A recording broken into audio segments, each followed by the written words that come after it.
Hope so आप लोगों ने पीछे जितने एनर्जी के सोर्सेज पढ़े हैं वो साथ साथ तैयार कर लिए हों। आज हम इसके नेक्स्ट सोर्सेज पढ़ेंगे जिसमें एनर्जी फ्रॉम टाइल्स है, energy from waves in the sea है और बायोफ्यूल एनर्जी है। ठीक है, एनर्जी फ्रॉम टाइल यानी कि वो एनर्जी, ये एनर्जी क्या समंदरों में पैदा होती है और किस वजह से पैदा होती है? साहिल समंदर के दिन में 2 दफ़ा ज़मीनी कशिश की वजह से, यानी कि ग्रेविटेशनल फोर्स की वजह से जो चाँद है ना वो समंदर में 2 दिन में 2 दफ़ा यानी कि आप कह सकते हैं बहुत बड़ी लहरें पैदा करता है। ठीक है, और जब वो लहरें पैदा होती हैं तो वो मददगार की, यानी कि उनमें इतनी एनर्जी होती है और वो टरबाइन को चलाने में मददगार साबित होती हैं, जिससे हमारे इलेक्ट्रिसिटी जनरेशन होती है। ठीक है, बिजली पैदा होती है।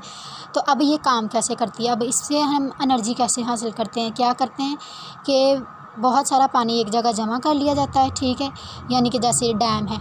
ठीक है, डैम में भी क्या होता है, बहुत सारा पानी जमा कर लिया जाता है और एक मुकर्रर वक़्त पर, यानी कि बिल्कुल एट सेम पॉइंट वो पानी को क्या कर दिया जाता है, छोड़ दिया जाता है। और पानी जब छूटता है यानी कि और चाँद की वजह से और ग्रेविटेशनल फोर्स की वजह से वो लहरें क्या होती हैं, पैदा होती हैं और वो यानी कि पानी ऊपर नीचे होता है। ठीक है, तो उस वजह से वो एनर्जी पैदा होती है और टरबाइन चलते हैं। टरबाइन चलने की वजह से क्या होता है, इलेक्ट्रिसिटी जनरेशन यानी जनरेट होती है। इसके बाद है एनर्जी, यानी कि यानी कि एनर्जी जो हमें समंदरों से यानी कि हासिल होती है, उनकी लहरों से।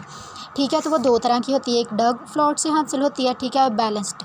ठीक है, ये मैं आपको इसका सिर्फ रेयर से एक छोटा सा कंसेप्ट दूंगी। ये एज अ होमवर्क है, असाइनमेंट। ये टॉपिक आप लोगों ने ख़ुद तैयार करना है और मुझे बताना है फिर, यानी कि इसमें से जब आपको शॉर्ट क्वेश्चन आएगा तो ये आप लोगों ने ख़ुद तैयार करना है। ठीक है, इसका रेयर से कंसेप्ट मैं क्लियर कर देती हूँ आपको कि जब लहरें पैदा होती हैं ना समंदर में, तो उन लहरों की मदद से क्या होता है, एनर्जी पैदा होती है। ठीक है, और तो ये 2 तरीके, 2 इसके हिस्से होते हैं, एक डग फ्लोट होता है, एक बैलेंस्ड फ्लोट, और एक ये प्रोफेसर ने इसको इन्वेंट किया था। ठीक है, और इसमें ये चाँद की रिलेटिव मोशन है वो इसमें बहुत अहम है। ठीक है, इसके बाद और बाकी इसकी सारी थ्योरी आप लोगों ने ख़ुद तैयार करनी है और इसका कंसेप्ट आप लोगों ने ख़ुद तैयार करना है। ठीक है, और इसके बाद है जी बायोफ्यूल एनर्जी।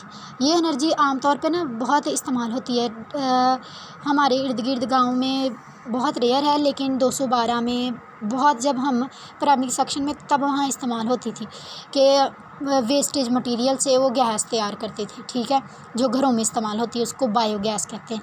यानी बायोफ्यूल एनर्जी ऐसी एनर्जी होती है जो हमारे रोज़मर्रा के कचरे, यानी कि जैसे प्लांट्स हैं जो टूट जाते हैं, ठीक है, ज़मीन के अंदर दब जाते हैं, या हमारा वेस्ट फूड है, एनिमल डग्स हैं या सेवेज हैं। ठीक है, यानी हमारी नालियों का पानी और भी बहुत आलूदगी। ठीक है, ये आलूदगी क्या होती है, ज़मीन के अंदर, ठीक है, हो जाती है और इसकी 2 किस्म है। इससे हम क्या करते हैं, फ्यूल पैदा करते हैं। ठीक है, यहाँ तो ये डायरेक्ट कंपोजिशन, यानी कि डायरेक्ट हम इसे जला सकते हैं। ठीक है, ये देखिए इसके क्या है, can be converted into other types of fuel. हम क्या कर सकते हैं, इसको मुख्तलिफ फ्यूल में इस्तेमाल कर सकते हैं। देखिए हम डायरेक्ट उसको जला भी देते हैं, जैसे हमारे पास लकड़ियाँ होती हैं पौधों से, पौधों का तो वेस्टेज मटेरियल यही होता है कि उसकी जो शाखें टूट जाती हैं तो हम क्या करते हैं, उनसे ईंधन बनाते हैं। ठीक है, जो हम घरों में इस्तेमाल करते हैं, स्टीम। ठीक है, और फिर हमारे पास ये देखें, direct composition is a method in which biomass commonly known as a solid waste is burn to boil water and produce steam.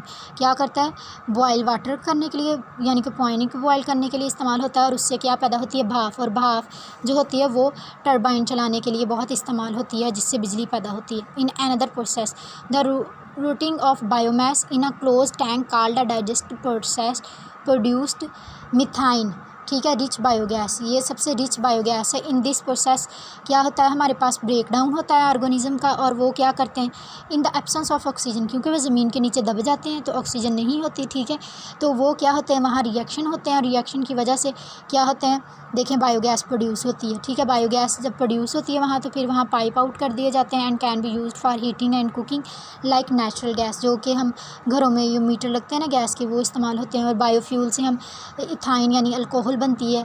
ठीक है, it is replacement of petrol, हमारा पेट्रोल जो बनता है, ठीक है, तेल यानी कि जो हम लीटर इस्तेमाल करते हैं बाइक्स के लिए, कार्स के लिए, ये भी क्या बायोफ्यूल एनर्जी से ही बनता है। ठीक है, जब चीज़ें नीचे जो वेस्टेज मटेरियल है ज़मीन के अंदर दब जाता है और ऑक्सीजन नहीं होती, in the absence of oxygen वहाँ रिएक्शन होते हैं, तो उस वजह से वहाँ फ्यूल मुख्तलिफ़ किस्म के पैदा होते हैं। ठीक है, तो ये 3 टॉपिक हैं जो आप लोगों ने अच्छे से तैयार करना है। इसमें से एक टॉपिक आप लोगों ने ख़ुद तैयार करना है। ठीक है, और इसके बाद हम नेक्स्ट अपना टॉपिक तैयार करेंगे। ठीक है, खुदा हाफिज़।